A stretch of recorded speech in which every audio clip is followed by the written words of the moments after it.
चलो भाई आ जाओ। अभी 2026 में 10 क्लास का पेपर होने वाला है, तो इस पर थोड़ी प्रश्न को देखेंगे, ऑब्जेक्टिव क्वेश्चन को, ताकि आप लोग को कुछ हेल्प हो जाए। जो भी नंबर है थोड़ा अच्छा नंबर आए। तो ये सामाजिक विज्ञान से लिया है, समाज से लिया है। क्वेश्चन देखेंगे। फर्स्ट क्वेश्चन है,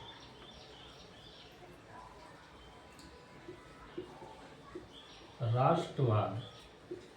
ठीक है, आप लोग पढ़ेंगे राष्ट्रवाद। राष्ट्रवाद का प्रारंभ सर्वप्रथम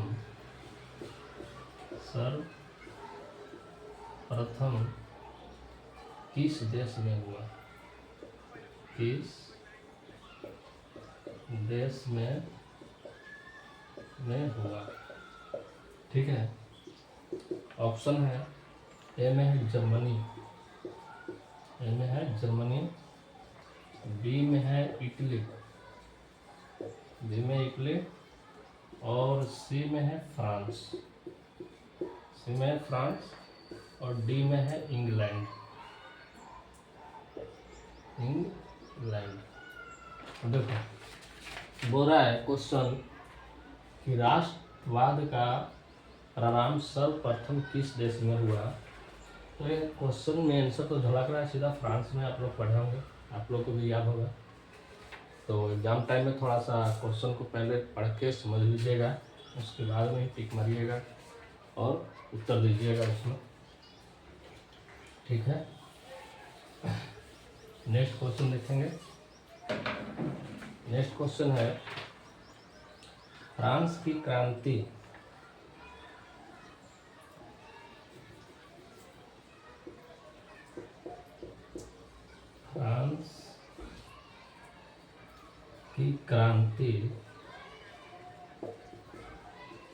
हुई, या फिर सीधा इसको बोल सकते हैं फ्रांस की क्रांति कब होगी। ठीक है, ऑप्शन है, ए में 1788 ईस्वी, और बी में है 1789, सी में है 1790 ईस्वी, और डी में 1787। इस तरह से ही 4 ऑप्शन रहेंगे देखते हैं, इसमें से आपको सही जवाब चुन करके उत्तर देना है। तो फ्रांस की क्रांति हुई, यानी इसमें से कौन से ईस्वी में फ्रांस की क्रांति जो है हुई थी? तो ये जो है 1789 ईस्वी में हुई थी। Option number B is right answer. Okay, next question लिखेंगे, भारत छोड़ो आंदोलन किसने प्रारंभ किया था? किसने प्रारंभ किया था? ऑप्शन रहेगा, गोपाल गोखले,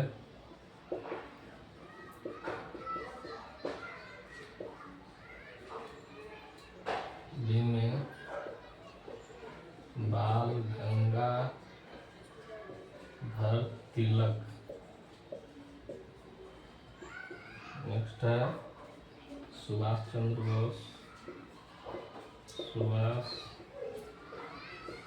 बोस, नेक्स्ट ऑप्शन है महात्मा गांधी। क्वेश्चन बोल रहा है कि भारत छोड़ो आंदोलन किसने प्रारंभ किया था? तो ए में ऑप्शन है गोपाल गोखले, बी में है बाल गंगाधर तिलक, और सी में है सुभाष चंद्र बोस, और डी में है महात्मा गांधी। तो इसमें सेंसर होगा, यानी क्या बोल रहा है, भारत छोड़ो आंदोलन। तो भारत छोड़ो आंदोलन जो है महात्मा गांधी ने स्टार्ट किया था आंदोलन।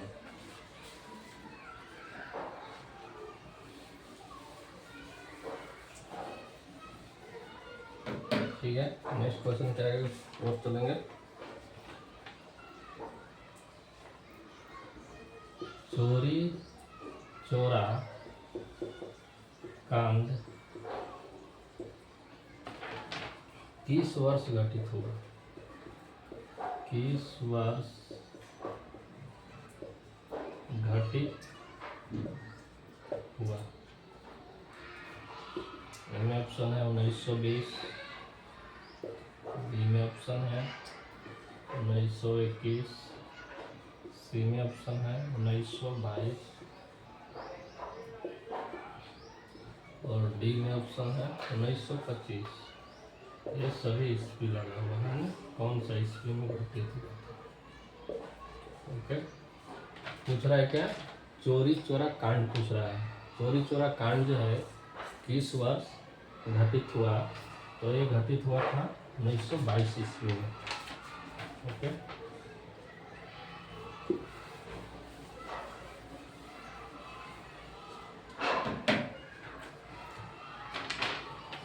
नेक्स्ट क्वेश्चन है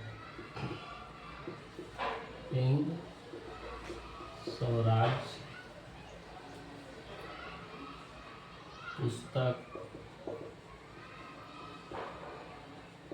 के लेखक है। ए में है सरदार पटेल, डी में है बाल गंगाधर तिलक, सी में है महात्मा गांधी और डी में है सुभाष चंद्र बोस। सुभाष चंद्र बोस।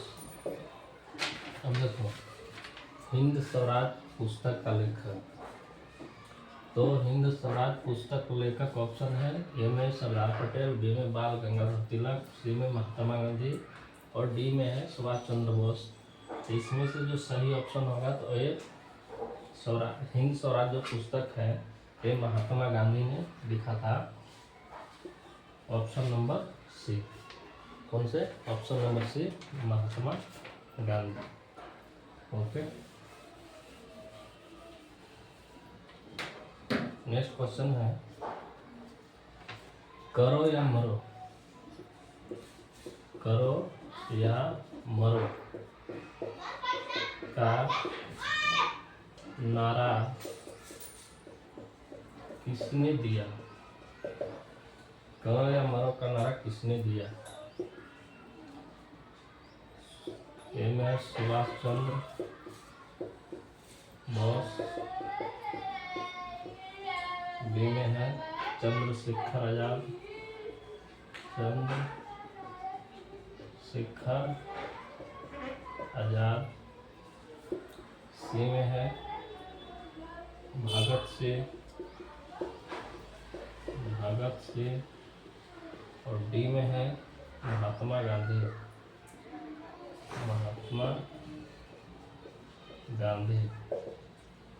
देखो, करो या मरो यानी डू एंड डाई।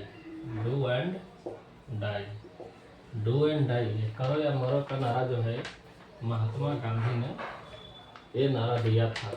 करो या मरो का नारा किसने दिया था? महात्मा गांधी ने यह नारा दिया था।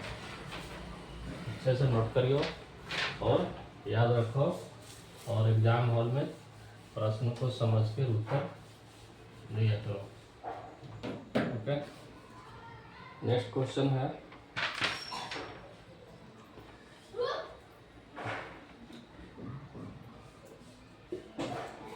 महात्मा गांधी दक्षिण अफ्रीका से वापस कब लौटे?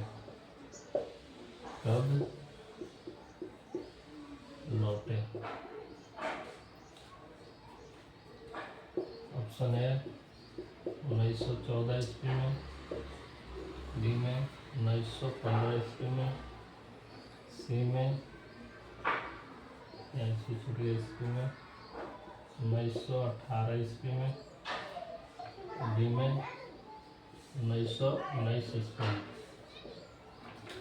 क्वेश्चन पूछ रहा है कि महात्मा गांधी जो है दक्षिण अफ्रीका से कब वापस लौटे थे। यहाँ पे 1915 में इन्होंने दक्षिण अफ्रीका से वापस रिटर्न आ गया था। Okay, next question.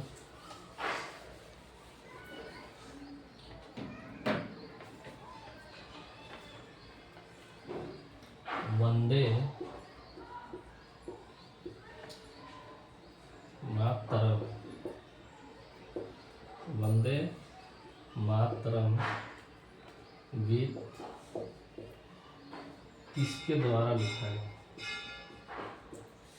किसके द्वारा लिखा गया? इनमें है बंकिम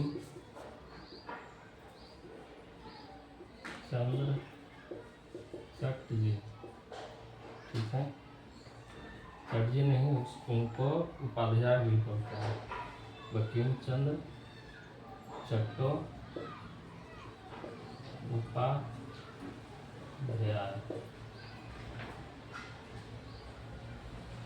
बी में है रविंद्रनाथ टैगोर। सी में है अब नींद्र नाथ टैगोर। और डी में है महात्मा गांधी, महात्मा गांधी। अब यहाँ पे देखो वंदे मातरम जो गीत है किसके द्वारा लिखा गया? हमारे पास चार ऑप्शन है। बंकिम चंद्र चट्टोपाध्याय, इनको बंकिम चंद्र चटर्जी भी बोला जाता है। और बी में है रविंद्रनाथ टैगोर, और सी में है रविंद्रनाथ टैगोर, और डी में है महात्मा गांधी। तो बंकिम चंद्र चट्टोपाध्याय या फिर चटर्जी जिनको बोलते हैं, तो इन्होंने वंदे मातरम गीत को लिखा था। Okay, next option.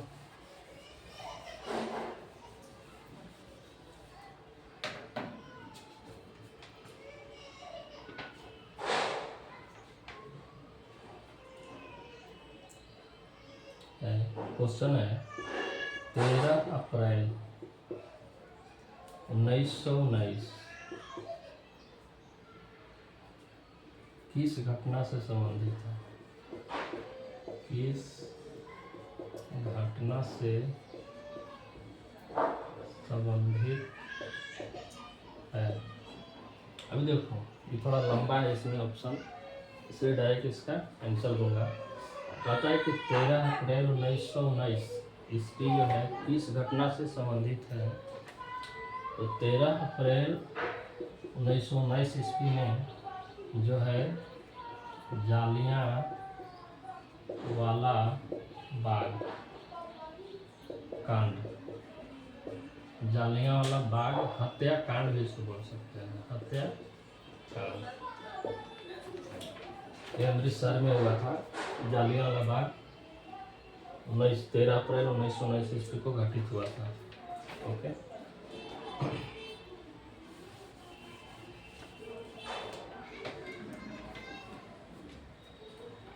जो है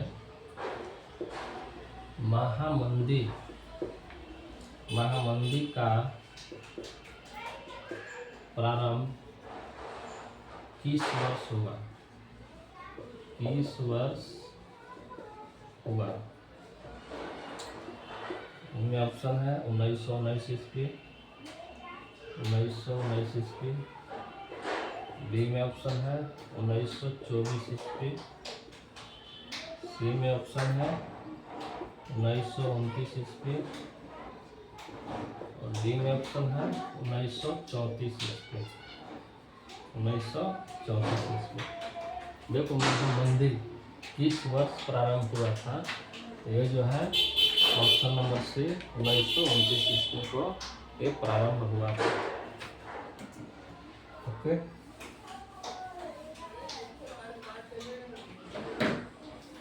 नेक्स्ट क्वेश्चन की ओर चलेंगे। संयुक्त राष्ट्र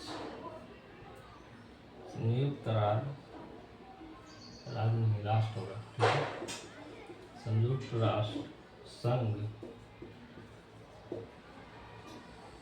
का मुख्यालय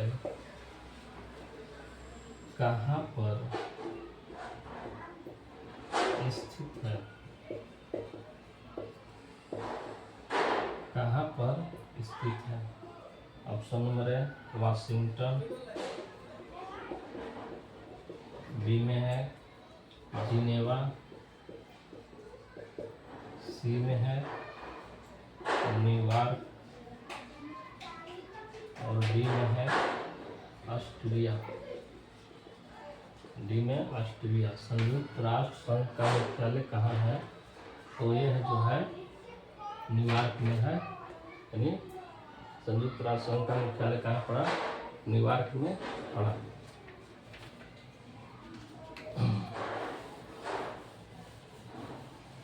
नेक्स्ट क्वेश्चन की ओर चलेंगे। प्रथम विश्व युद्ध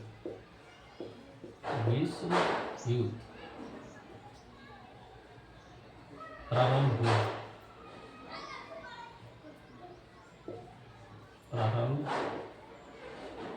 हुआ 1914 नंबर है 1914 ईस्वी में, बी में 1939 ईस्वी में, सी में 1919 ईस्वी में, डी में 1942 ईस्वी में। यानी प्रथम विश्व युद्ध कब प्रारंभ हुआ? प्रथम विश्व युद्ध कब प्रारंभ हुआ, क्वेश्चन एक पूछ रहा है।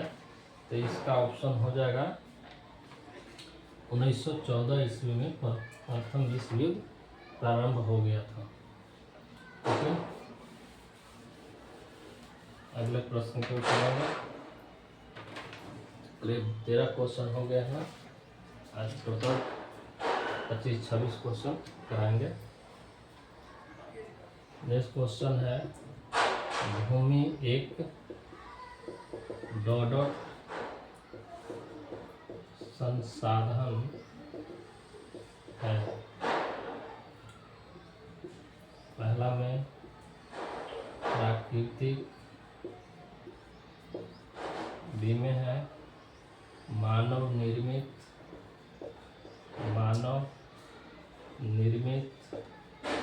और सी में है सौर ऊर्जा निर्मित और डी में है नन ऑफ दीज, यानी एंटी इसको बोल सकते हैं, नन ऑफ दीज यानी इनमें से कोई नहीं। अब देखो, भूमि एक संसाधन है। अब जरा सोचो, भूमि एक संसाधन है, ऑप्शन में क्या दिया? प्राकृतिक संसाधन है, मानव निर्मित संसाधन है, सौर ऊर्जा निर्मित संसाधन है, नॉन ऑफ दिस। सबसे पहला बात समझो, ये मानव निर्मित, मानव ने तो पृथ्वी का निर्माण नहीं किया है ना, तो कौन सा हो जाएगा? प्राकृतिक।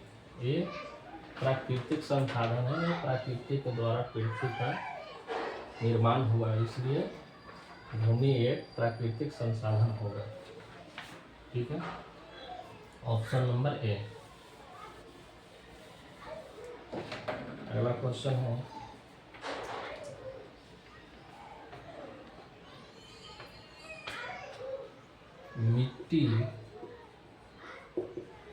मिट्टी का प्रकार नहीं है। ऑप्शन ए काली, बी में पीली, और सी में लेफ्ट राइट और डी में सीमेंट, डी में सीमेंट। अब देखो मिट्टी का प्रकार नहीं है, अभी पूछ रहा है, अभी से ऐसा मत समझना कि मिट्टी कौन से प्रकार की होती है।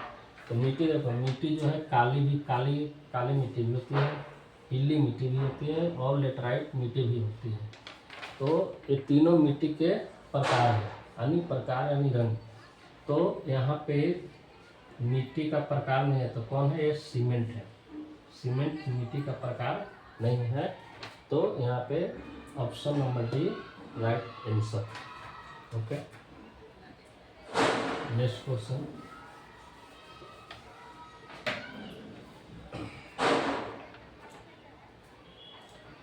पर्वतों पर मृदा अपरदन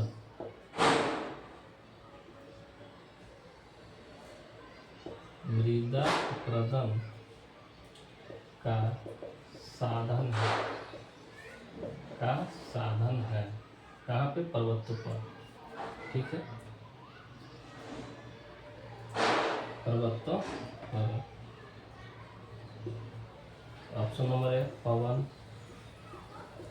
डी में हो जाएगा हिमनद,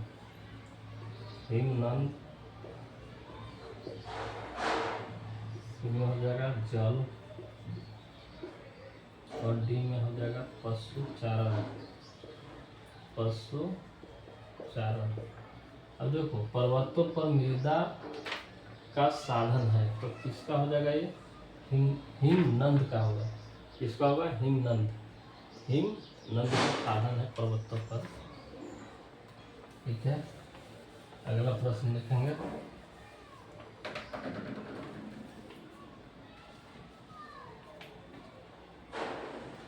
बोलता है निम्न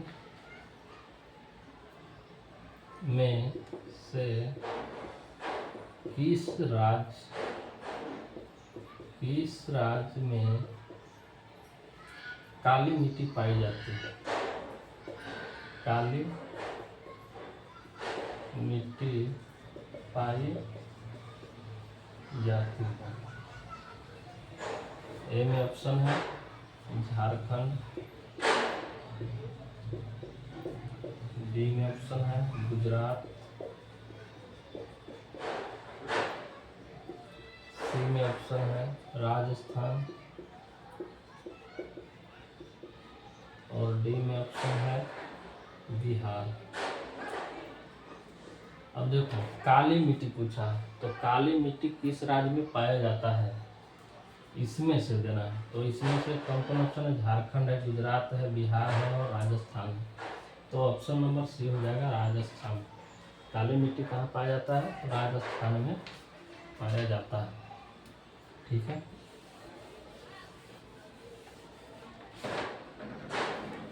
अगला प्रश्न देखेंगे।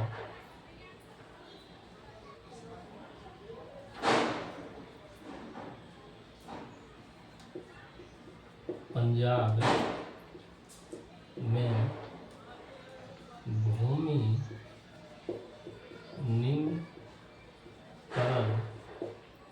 निम्नकरण का मुख्य कारण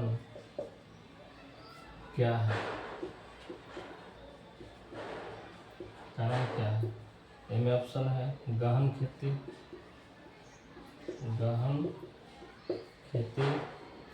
बी में ऑप्शन है वनोन्मूलन,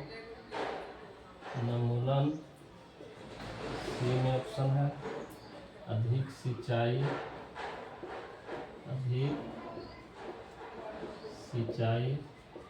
और डी में ऑप्शन है अति पशुचारण।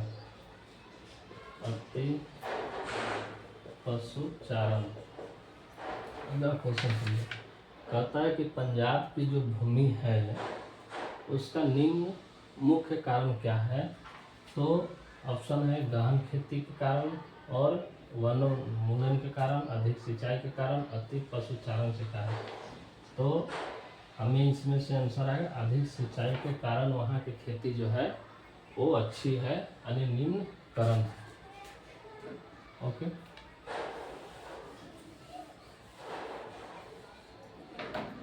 अगला प्रश्न देखेंगे।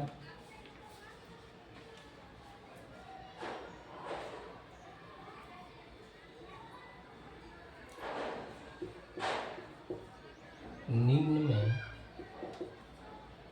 से कौन सा नवीकरण योग्य संसाधन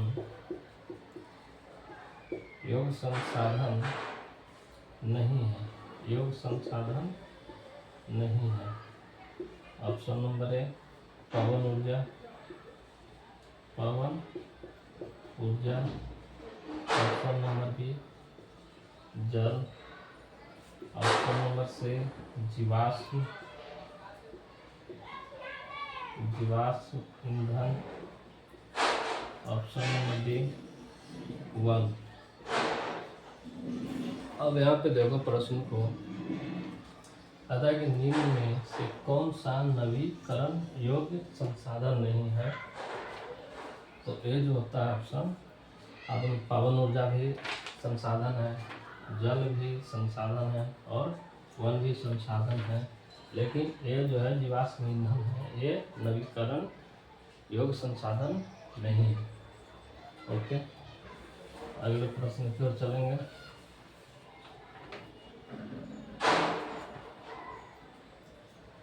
अगला क्वेश्चन है चाय की खेती के लिए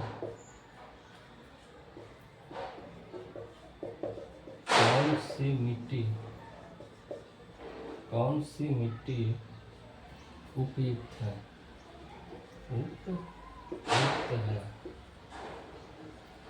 ऑप्शन नंबर है लाल मिट्टी,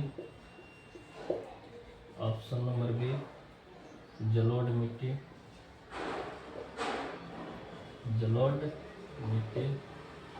ऑप्शन नंबर सी पर्वतीय मिट्टी, ऑप्शन नंबर डी लेटेराइट मिट्टी।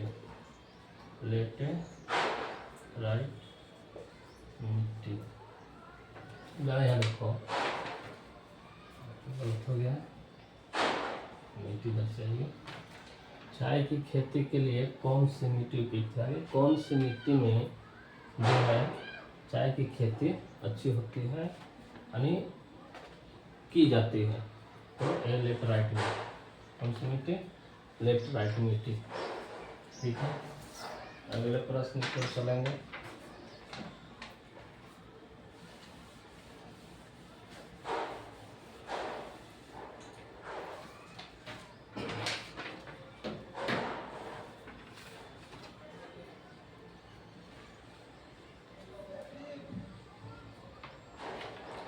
बोलता है निम्न में से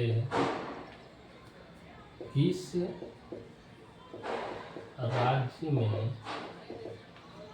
राज्य में सीढ़ीदार खेती की जाती है? ऑप्शन नंबर है Punjab, option number B Haryana, option number C Uttar Pradesh, option number D Uttarakhand. सोचो यार, निम्न में से वो कौन सा राज्य है जहाँ पे सीढ़ीदार बोरा है तो इसको सीढ़ी नुमा भी बोलते हैं। सीढ़ी नुमा, किस राज्य में सीढ़ी नुमा खेती होती है? तो उत्तराखंड में। जब सीढ़ी पर चढ़ते तो उतरते हैं, तो इतना जब सीढ़ी पर चढ़ा तो जहाँ सीढ़ी नुमा पूछा और सीढ़ीदार पूछा तो सीढ़ी पर चढ़ते तो उतरते हैं ना, तो उत्तराखंड। इसको ऐसे याद रखिएगा।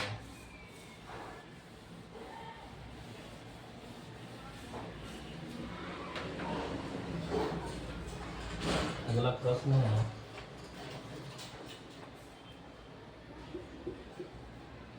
चिपको आंदोलन संबंधित है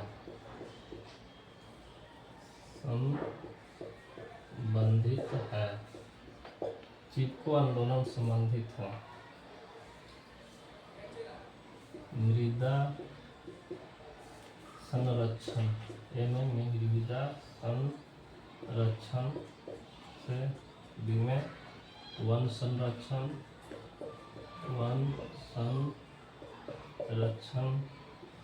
सी में होगा जल संरक्षण और डी में होगा वायु संरक्षण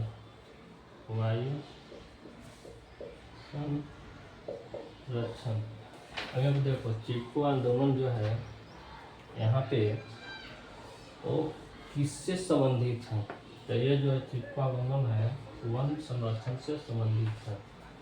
ओके, अगला प्रश्न देखेंगे।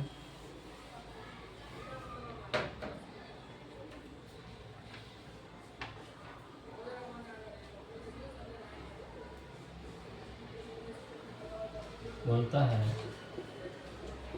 निम्न में से कौन सा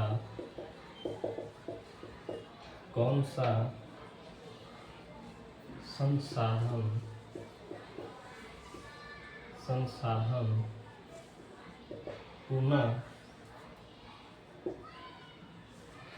पुनः चक्रीय ये है। ऑप्शन नंबर है लोहा, बी में पवन ऊर्जा, सी में ज्वारीय ऊर्जा और डी में है पशुधन। अब यहाँ पे देखिए पूछ रहा है क्वेश्चन निम्न में से कौन सा संसाधन पुनः चक्रीय है, तो ये जो लोहा कौन सा है, ये लोहा संसाधन जो है चक्रीय है, कभी खत्म नहीं होता। लोहा का अगर यूज कर लीजिएगा फिर वो खराब हो गया, फिर उसको गला कर फिर से उसको यूज कीजिए, कुछ भी बनाइए, फिर वो बन जाता। नेक्स्ट क्वेश्चन है निम्न में से कौन सा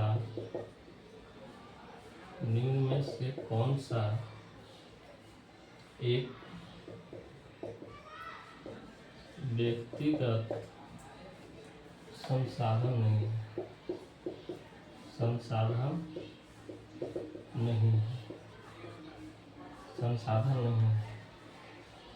अब यहाँ पे देखिए ए में है बागान, बी में है चारागाह, सी में है भूमि और डी में है खनिज संसाधन। डी में है खनिज संसाधन। अब पूछ रहा है प्रश्न कि निम्न में से कौन सा एक व्यक्तिगत संसाधन नहीं है, तो कौन सा हो जाएगा खनिज संसाधन। ठीक है, अभी तक लगभग 25-26 क्वेश्चन हो गया। इसको अच्छे से याद कीजिए और याद रहेगा तो पेपर में अच्छे से पहले क्वेश्चन को पढ़ करके और सही उत्तर इस्तेमाल करिएगा, ताकि अगर वीडियो अच्छा लगे तो शेयर एंड सब्सक्राइब करें, ताकि जब भी वीडियो अपलोड हो तो आपको पहुँचे और दूसरे लोगों से शेयर कीजिएगा तो उनको भी, अगले आदमी को भी हेल्प मिलेगा। Thank you.